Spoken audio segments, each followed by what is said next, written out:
Yo, it's Brian here. Today, gonna be talking about the San Francisco 49ers, as always, doing another top 3 video, this time covering the quote-unquote hardest games for the 49ers in 2018. So these are games, in my opinion, that when they come to that week, it's going to be a very intense game and it's going to be very close. So that's pretty much what I mean by hard. Not really in terms of are they going to be impossible to win. I believe the 49ers have a chance to beat every single team on this schedule this year. Also want to give a shout out to Booty Bandit for giving me this suggestion. Nice name, by the way, for this 3 difficult wins that I think is going to happen for the 49ers. Before I get the video started, please like and subscribe to support my channel. As always, we're almost at 700 subscribers, so thank you guys so much. You guys have been enjoying this top 3 series from what I'm telling from the comments below, and all the suggestions that I've been getting, feedback and what have you. Thank you guys so much. Hopefully we can get to 1,000 by football season by the end of August. That'd be pretty damn cool. And yeah, enough with the pleasantries, all that cool stuff. Let's get the video started. The top 3 quote-unquote hardest wins for the 49ers come 2018. Coming in at number 3, I have the Green Bay Packers Monday Night Football. Now, pretty much the biggest reason why this game is going to be hard is because of Aaron Rodgers. That's all I can say. One of the great quarterbacks in the NFL right now. Top quarterback along with Tom Brady. That's what everyone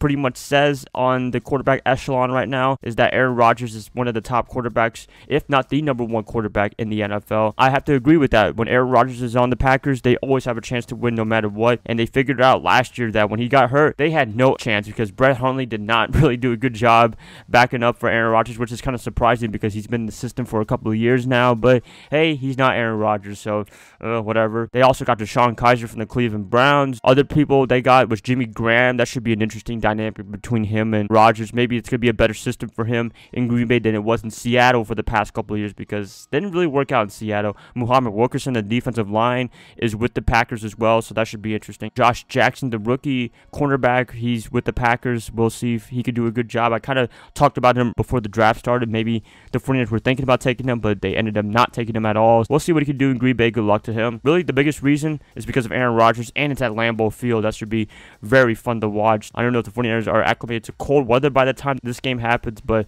it should be pretty cold by then. If it's not, then I'm an idiot. But anyways, Green Bay Packers, talented team somewhat, but the biggest reason is Aaron Rodgers. Coming in at number 2, I have the Minnesota Vikings Week 1. The first game of the season at Minnesota. This should be a fun one. I don't know if it's going to be like a tough game. It's kind of hard to decide if it is, but it's going to be a very close one, just like the Packers game and the #1 team that I will be mentioning in a little bit. The Vikings, they're a pretty damn good team. Kirk Cousins, as we all know. I mean, I'm pretty much going to regurgitate everything I said for the games that I was excited for in 2018. Cousins is there. They had some great additions to the team this year. Also, the defense is pretty stout. Can't really say anything else. It's really Garoppolo versus the defense. I want to see how Garoppolo can do in his first game of 2018. Can he keep this momentum up, beating a very good Minnesota Vikings team? This is pretty much a pivotal game for the 49ers, I would say. If they lose this game, it won't be a heart-crushing season or whatever, but winning this game will definitely help even more if they can do that. Really excited for this game. Want to see Jimmy Garoppolo versus this tough defense, and I want to see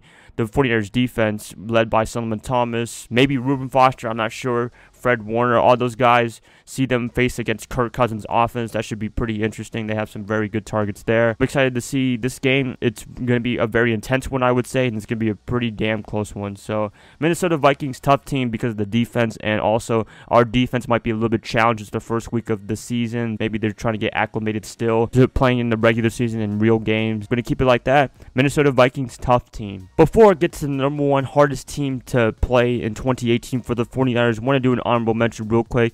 I'm going to be mentioning the LA Chargers Week 4. You're wondering, why are you putting the LA Chargers? They're really not that good. Well, I guess you don't watch any football because the Chargers are a pretty damn good team. They started really slow last year. I think they started 0-4, and they had a lot of winning streak. Ended up going 9-7 and barely missing the playoffs, which is kind of disappointing because they were a better team than the Chiefs in my opinion. But hey, what can you do, right? This defense, just like the Vikings, this is a very good defense led by Joey Bosa, which I was completely wrong about. I thought he was going to be a flop in the NFL, but he's one of the best defensive linemen in the NFL. Also, Melvin Ingram is there. Casey Hayward, like, this team is really loaded, and not just on defense, on offense as well. Phillip Rivers is still a pretty damn good quarterback, even up there in age. I'm excited to see this game as well. I think this is going to be one of the dark horse games for the 49ers this year, and I'm surprised not a lot of people are talking about this game. They should be, because this should be a fun one in Los Angeles. I wish I could go to that game, but I won't be in LA that time. Should be a tough one. Should be a close one. Hopefully the 49ers can eke out a win against this very good Chargers team. We'll see if they can do that. So yeah,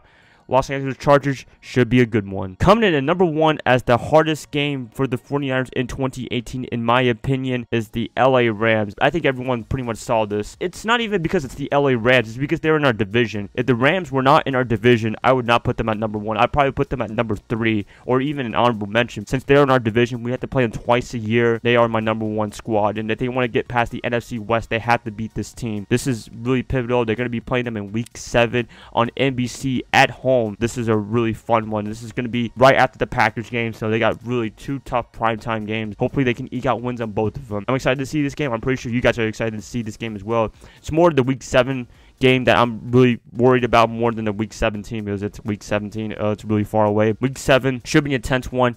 Sunday Night Lights should be fun. Got Jared Goff, Todd Gurley, Brandon Cooks now. So much targets on offense. Defense, we all know the Wade Phillips 3-4 defense with Aaron Donald and company. They are looking loaded right now. Also, the cornerbacks, wow, they got Aqib Talib and Marcus Peters. Like, that's freaking ridiculous on paper. Maybe it might not work out. Hopefully it doesn't work out, but I think it's going to work out because Wade Phillips is a pretty damn good coach. Talib has worked under him when they won the Super Bowl in Denver a couple of years ago. So yeah, really a loaded team. Excited to see what this game takes us to. Garoppolo versus Jared Goff. It was very close last year, even with Brian Hoyer as the quarterback, but that was a very young Rams team. This Rams team is even more experienced. This is the most anticipated game, and I think this is going to be the most difficult game for the 49ers just because they know each other well pretty much. Shanahan versus McVay. I mean, I can go on and on with the matchups for this game between these two awesome teams. You know, I kind of have some love for Los Angeles because I used to live in that area as well, near Anaheim. I know they don't play in Anaheim, but they used to play there back in the day. Gonna keep it like that, you guys. Putting the Rams at number 1 because of a division rival should be a good one. Please let me know what you guys think are the toughest games for the 49ers this year. I'd like to hear what you guys have to say. Put it in the comments below. If you're not a fan of the 49ers, if you're just watching this for whatever reason, let me know if you agree with my list, if I mentioned your team, or if I didn't mention your team at all. That's cool. Please like and subscribe, do whatever you want with this, and I'll be catching you guys up another time. Bye, guys. Love y'all as always. I hope you guys have a good day.